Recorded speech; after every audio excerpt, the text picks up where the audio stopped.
terkait dengan pengungkapan kasus yang dilakukan oleh rekan-rekan kami dari Direktorat Reserse Siber Polda Metro Jaya. Pengungkapan kasus ini sangat fantastis dalam arti kejahatan ini dilakukan oleh sindikat internasional. Pelakunya 2 orang. Yang pertama yang sudah berhasil diamankan, tadi yang ditampilkan itu adalah saudara OIO. Saudara OIO itu warga negara Nigeria. Kemudian tersangka kedua adalah saudara OCJ. Ini adalah seorang warga negara Indonesia asal Nigeria yang saat ini sudah ditetapkan sebagai DPO dan sudah atau sedang dilakukan pengejaran.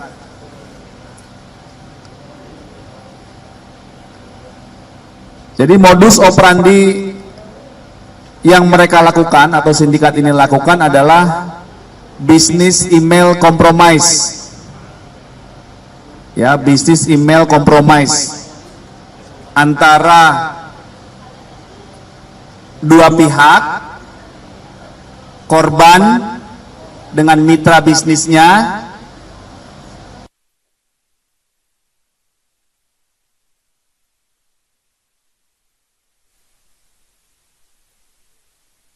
atau salah satu email dari salah satu pihak ini dihack atau dikuasai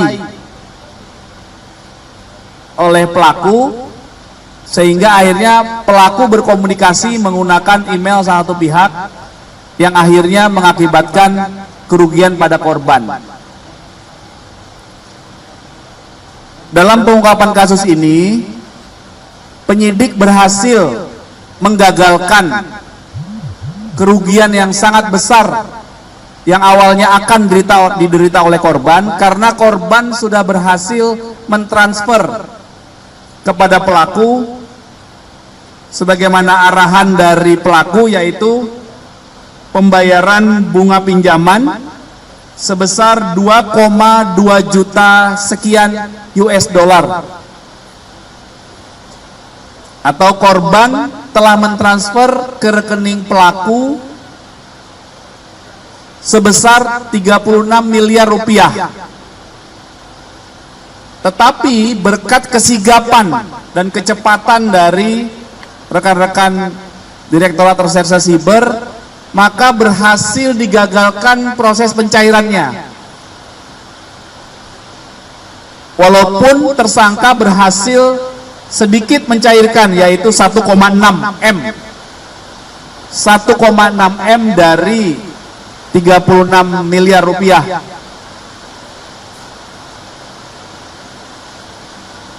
Ya, jadi kronologis kejadiannya adalah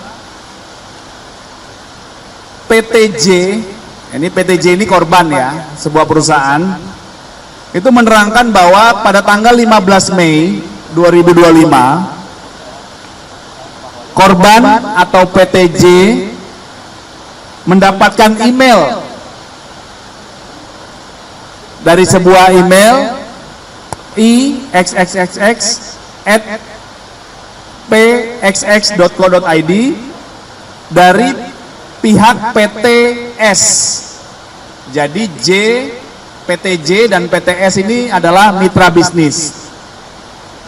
Yang dihack, yang disusupi atau diambil alih emailnya adalah email dari PTS oleh tersangka, sehingga email dari PTS itu berpesan kepada PTJ agar meminta agar PTJ untuk melakukan pembayaran bunga pinjaman atau junior loan interest payment.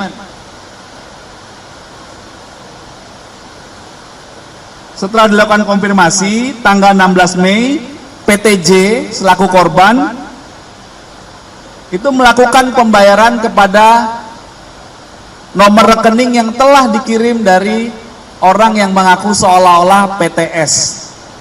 Ya, inilah bisnis email compromise. Ya, mereka itu, jadi ciri-cirinya emailnya seolah-olah tampak sah seperti email dari PTS, padahal dia sudah masuk ke situ. Ya, karena emailnya sudah dibajak, sudah dihack. Kemudian ada permintaan transfer uang dengan alasan untuk pembayaran pinjaman, karena tersangka sudah menguasai atau membajak email PTS ini sejak November 2024.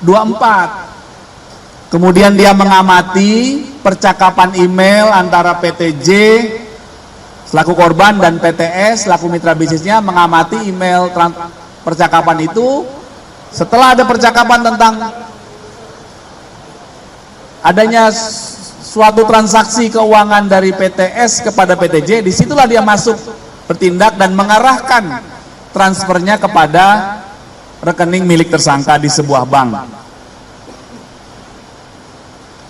Setelah dilakukan transfer sejumlah 36 miliar rupiah, karena diminta oleh pelaku itu 2,2 juta sekian US dollar atau sekitar 36 M. Ditransfer, setelah ditransfer akhirnya PTJ diberitahu bahwa dana pembayaran belum diterima oleh PTS, sehingga akhirnya membuat laporan PTJ yang akhirnya berhasil diungkap. Setelah dilakukan pendalaman, akhirnya tersangka OIO itu telah berhasil ditangkap di sebuah bank, sebuah cabang bank di Greenfield, Kebonjeruk, Jakarta Barat. Dalam hal ini, dalam peristiwa ini korban mengalami kerugian 1,6 M, 22.500.000 rupiah, karena berhasil digagalkan oleh penyidik. Ya, saya ulangi bahwa korban sempat mentransfer sebesar 36 M, karena segera dilaporkan, ditindaklanjuti oleh penyidik, akhirnya berhasil digagalkan di saat pelaku baru berhasil mencairkan 1,6 M. Kemudian ada beberapa barang bukti yang diamankan. Ada kartu izin tinggal tetap, kemudian kartu NPWP negara Brazil, kartu izin tinggal sementara, ID card, kemudian ada print out kartu izin tinggal, print out NPWP, beberapa gadget, ya, ada handphone, ada laptop, ada printer, kemudian ada beberapa dokumen. Perlu kami sampaikan kepada masyarakat bahwa sindikat ini menggunakan 14 nama dalam melaksanakan aksinya. Ya.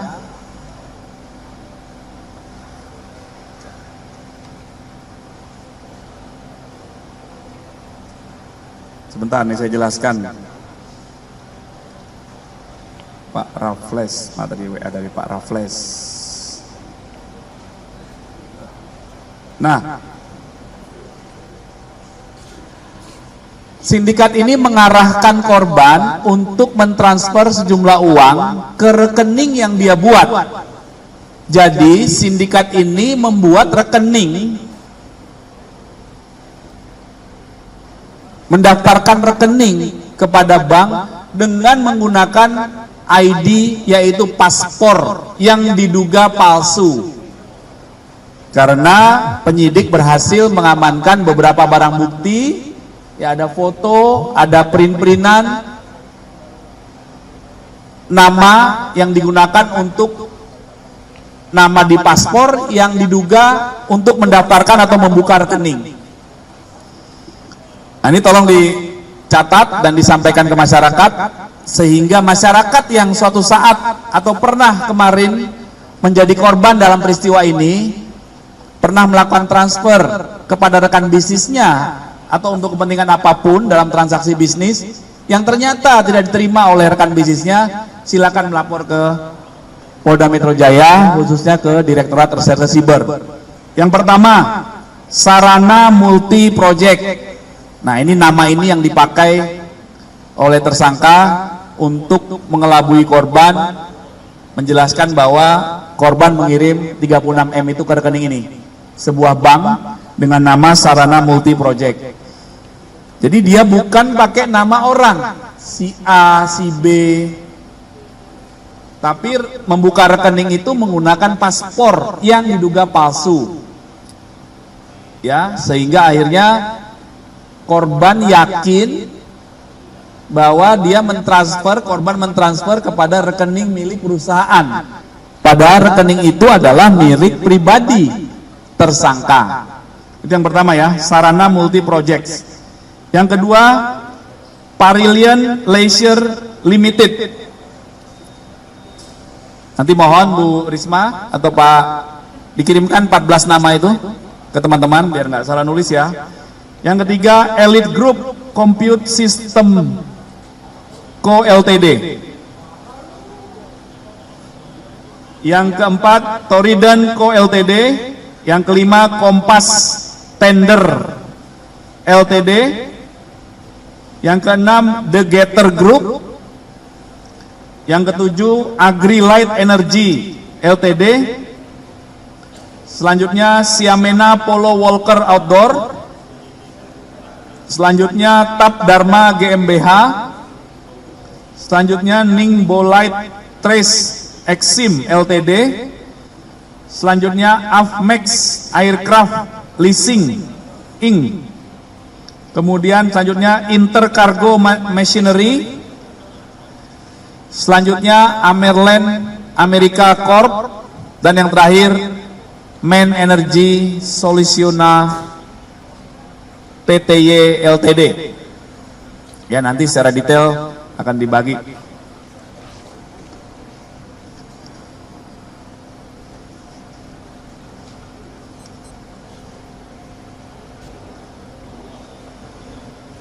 Kemudian kami sampaikan sekali lagi bahwa modus operandi dan peran tersangka yang pertama,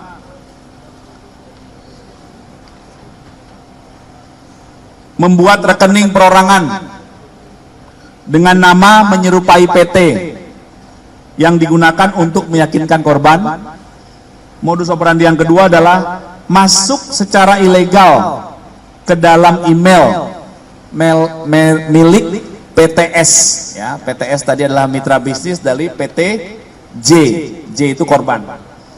Modus yang ketiga adalah mengirim email ke PT J menggunakan email milik PTS, berisi atau isi emailnya adalah agar PT J membayar sejumlah uang untuk bunga pinjaman.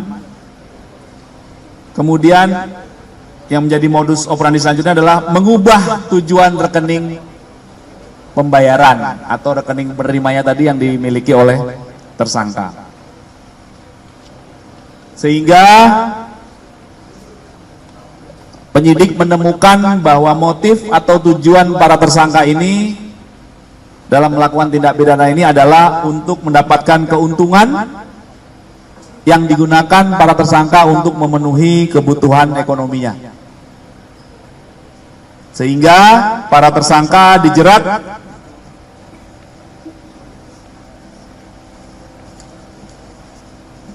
dengan pasal 45A ayat 1, junto pasal 28 ayat 1, dan pasal 48 junto pasal 32 dan pasal 51 ayat 1 junto pasal 35 Undang-Undang ITE, di mana pasal 45 itu ancamannya adalah 6 6 tahun penjara paling lama. Kemudian pasal 28 ayat 1, 45 itu tentang pendistribusikan informasi elektronik yang berisi pemberitahuan bohong. Kemudian 28 ayat 1 mendistribusikan pemberitahuan berita bohong atau informasi yang menyesatkan. 28 ayat 1 ini ancamannya adalah 6 tahun ya. Kemudian pasal 48 ayat 1 ancamannya 8 tahun. Kemudian pasal 481 itu adalah tanpa hak mengubah, menambah, mengurangi atau melakukan transmisi atau menghilangkan, memindahkan, menyembunyikan suatu informasi elektronik. Kemudian pasal 51 ancamannya 12 tahun maksimal, yaitu tanpa hak memanipulasi, merubah, menghilangkan atau pengerusakan informasi elektronik.